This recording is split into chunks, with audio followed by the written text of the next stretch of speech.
gamit. Ito ba yung bahay ko? Parang may nakatira kasi.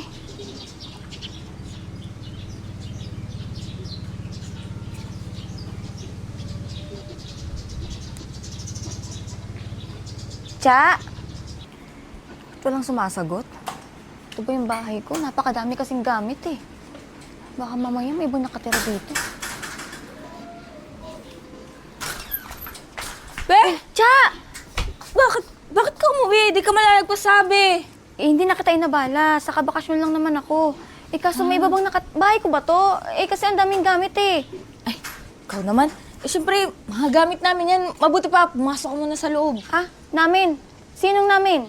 May iba ka pa bang kasama dyan? Ah, oo, pero halika muna, pumasok ka muna. Tulungan mo ko sa gamit ko, mabigat eh.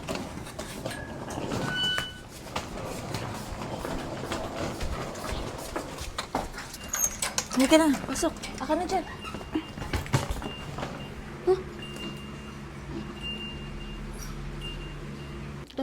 Magluto ka muna. Ano ba? Uy! Pinsan! Tsaka na pala! Uy! Kailan ka ba dumating?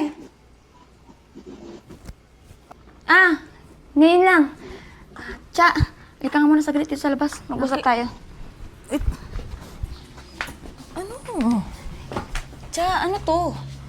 Bakit? Ba't matadatnan ko yung bahay ko? May ibang nakatira. Pamilya mo. Ang sabi mo kasi sa akin, di ba ikaw lang? Ito naman, pamilya mo din naman sila ah. Cha, hindi naman sa nagdadamot ako. Eh, syempre kasi pinangako mo sa akin na ikaw lang muna magbabantay sa bahay habang wala ako.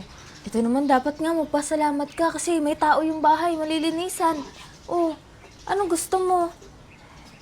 Eh, kasi Cha, ini-expect ko na pagdating ko, walang ibang tao sa bahay ko. Malinis. Tingnan mo nga halos lahat ng gamit mo nandito na sa bahay ko. Eh, malinis naman ah, may nakasampay lang. Cha, hanggang ilang buwan ba sila dito? Ito naman, saglit pa lang sila na andito. Pansamantala lang naman, di naman sila mag-i-stay. Tsaka, di ba, magbabakasyon ka lang naman. Eh, hiyaan mo naman ng dito muna kami tumira. Eh, Cha, di ba halos hinuhulog-hulugan ko tong bahay. Sa'yo ko nga pinapadaan lahat ng remittance ko, di ba? Para sa amortization. Oo, alam ko yun, pe. Eh, lahat naman, nababayad ko din eh. Tsaka hindi naman ako nalilate. Eh, kung wala ako, edi walang mag-aasikaso nitong bahay mo. O tsaka, di ba sabi mo, gusto mo may magbabantay ng bahay mo? Ayan o, ang dami namin. E di maalagaan tong bahay. Nalagaan, parang hindi naman eh. Parang hindi ko na nga bahay to eh. Parang ako na ngayon naiiyak. Bisita na lang ata ako dito sa bahay ko eh. Ito naman, maigi na nga yan o. May tao. Eh, kaysa naman mapapabayaan yung bahay mo. Eh, maigi na yung may nakatira. Tulad niyan, lagi ka namang wala dito, di ba? Alam mo dyan, sa totoo lang, sa tuwing umuwi ako sa dorm ko galing trabaho, umiiyak ako para mahulugan ko lang tong bahay ko. Pe, hinuhulog ko naman lahat. O, kung wala ako, sino mag-aasikaso niyang bahay mo? Di ba wala? Cha, ito ba yung maayos? Tingnan mo nga oh. Luma na agad, hindi ko pa nga natitirhan. Ano ba talaga? Bahay ko o bahay nyo? Ito si Pe, alam mo, kulang ka lang ata sa tulog eh. Buti ba, magpahinga ka muna. Ang sungit mo eh. Eh kasi Cha, sa ganitong sitwasyon sa bahay ko, parang hindi ako makakapagpahinga na maayos eh. Ito naman, halika na, pamilya mo naman to eh. Halika na nga, dami mo pa sinasabi.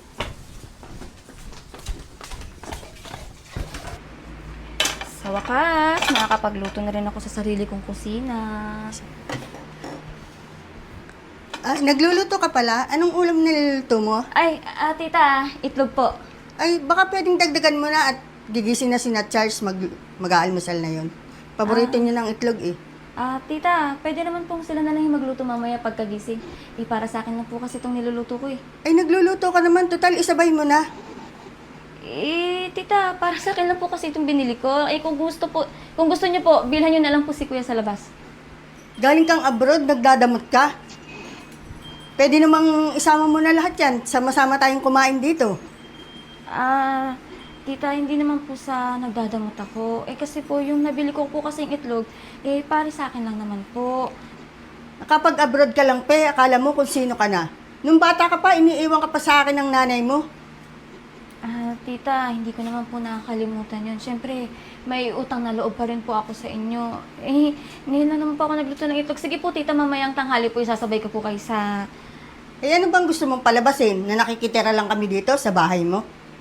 Tita, wala naman po akong ganong sinabi. Nagugulat lang din po kasi ako. Kasi kahit pagkain ko, kailangan pa po makihati kayo. Ang yabang mo, nakapag-abroad ka lang. Ganyan ka na. Hindi naman po sa ganon, tita. Para kasing ako na nagmumukhang masama dito sa bahay ko Hindi kita sinusumbatan. Pero noon, nung iniiwan ka sa amin ng nanay mo, hindi ka namin pinagdadamutan sa pagkain. Hindi naman po sa ganon, tita. Kaso syempre, pinaghirapan ko po kasi itong bahay na to. Ang iniisip ko lang po, pati ba naman po pagkain, kailangan ko pong ibigay pa sa inyo. Aba, yabang. Sarili mo na palang bahay to Di bisita lang pala kami din Tita, hindi ko po sinabi yan. Yan ang dating sa amin Sabihin mo na lang kung ayaw mo sa amin dito. Ba't parang ako pa po yung masama sa sarili kong bahay? Ang yabang mo.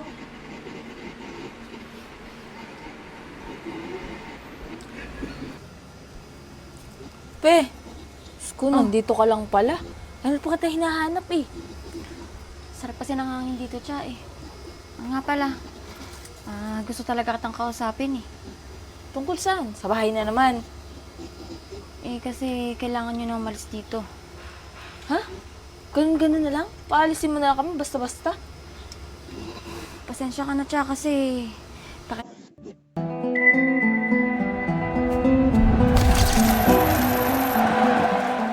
Ramdam ko kasi hindi ko na sariling bahay ito Halos ako na ngayon nahihiya tumira dito. Tapos hindi rin ako komportable sa tuwing nandito ako sa bahay na to. Pe, after lahat ng ginawa ko, ako naghanap ng unit na to. Ako nag-asikaso ng mga papeles mo. Ako ang nagbabayad tuwing due date. Pe, wala akong hiningi kahit piso sa'yo. Cha, hindi ko naman nakakalimutan yon. Siyempre, nagpapasalamat pa rin ako sa'yo kasi nagkaroon ako ng sarili kong bahay. Exactly.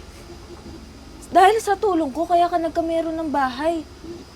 Tapos paalisin mo na kami? Kailangan kasi, Cha.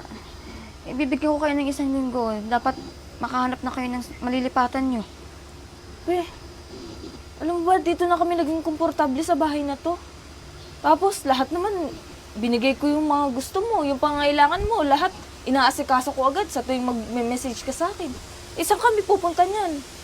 Cha, alam mo, sa totoo lang, halos hindi ko na nga mapagbakasyon yung magulang ko dito Pamilya ko. Kasi nandito kayo. Isan ko pa sila ilulugar dito? Di ba wala? Kasi nandito kayo sa mismong bahay ko. Dapat nga, magpasalamat ka na lang kasi natitirahan tong bahay mo dahil kung hindi, baka sira-sira na to. Cha, buo na yung desisyon ko. Alam mo kung bakit gusto ko magkaroon ng sarili kong bahay? Kasi gusto ko yung tahimik na buhay. So kami nagpapagulo sa'yo. Hindi ko naman inaangkin tong bahay mo Cha, hindi ko naman pinagdadamot tong bahay ko sa inyo. Siyempre, di ba may utang na loob ako sa inyo? Pag gusto niyong pumunta dito, welcome na welcome kayo. Pero ang akin lang, gusto kong solohin naman yung bahay ko. Para masulit ko naman yung pinagpaguran ko, di ba? Bahala ka dyan. Sige, 1 linggo. Maghahanap kami. Nakakaya naman sa'yo.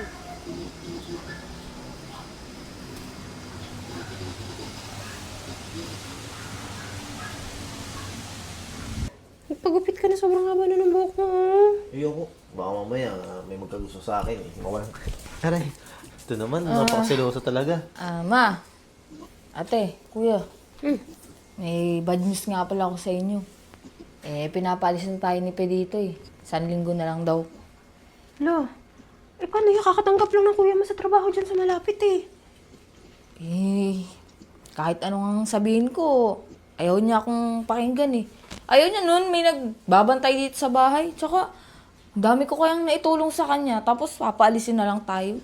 Ma, di ba ikaw naman nag-alaga dyan kay Pe nung bata pa siya? Ano talaga ng bata na yan? Alam mo kung sino na? Kaya nga po.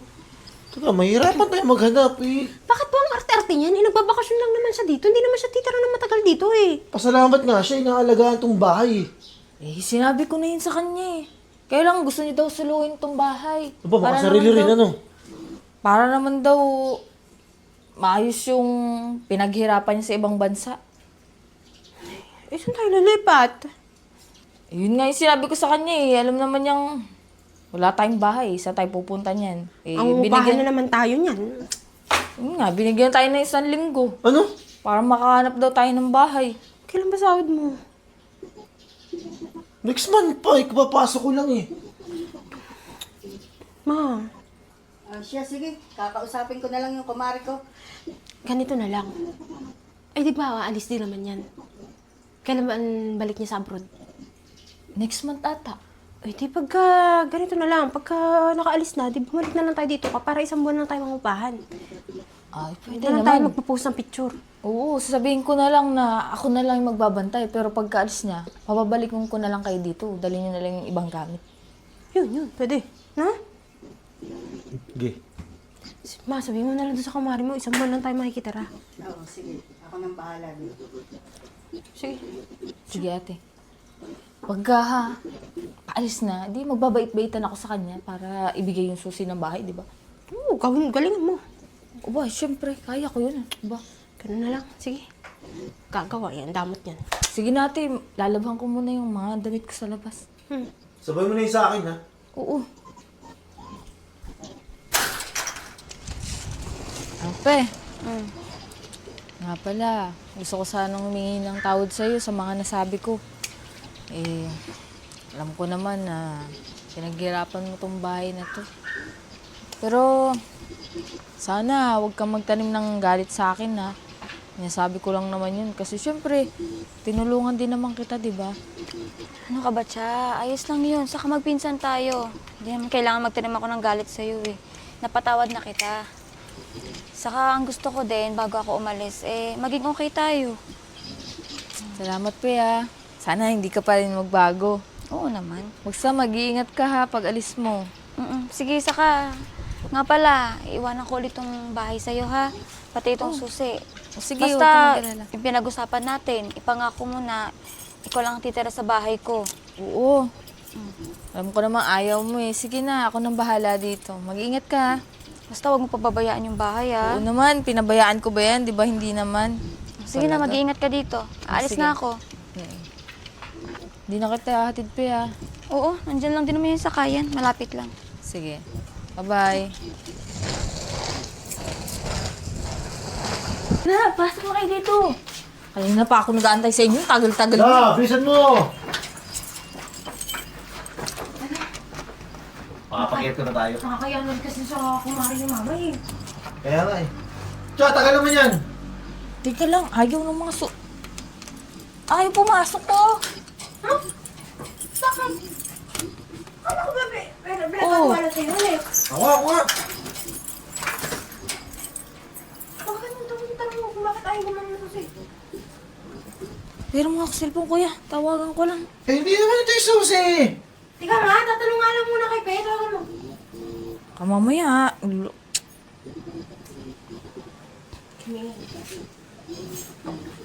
Hello? Pe, bakit hindi mabuksan yung pinto? Hello? Ah? Cha, hindi ako tanga. Alam ko na kung ano yung pinaplano nyo. Anong ibig mong sabihin? Akala nyo ba, hindi ko nadinig yung lahat ng mga pinag-usapan nyo? Kunyari, hintayin nyo lang ako makaalis, pero, babalik kayo dyan para dyan ulit kayo sa bahay ko tumira. Pe, ang sama ng ugali mo. Babantayan ko naman yung bahay mo, ah. Ako pa talagang masama ang ugali o kayo? Sinasamantala nyo yung kabaitan ko, Cha, eh. Maayos ako nakipag-usap sa'yo, di ba? Pero pinagtutulungan nyo kung pamilya. Patitirahin mo yung pamilya mo dyan sa bahay ko na naman. May pinag-usapan na tayo, ha? Wala ka talagang kadala-dala. Pe, hindi naman sila magtatagal, eh. Ikaw naman, binibisita lang naman ako. Cha, tama na. Tumigil ka na. Yung guard dyan papunta na. Sinabihan ko din yung guard na ban na kayo dyan sa village na yan. Sige na, babay na. Ano sabi? Te, pinalitan ng susi. Asa niloloko ka lang? Oo, binigay yung susi, pero iba yung susi na ibinigay para hindi tayo makapasok.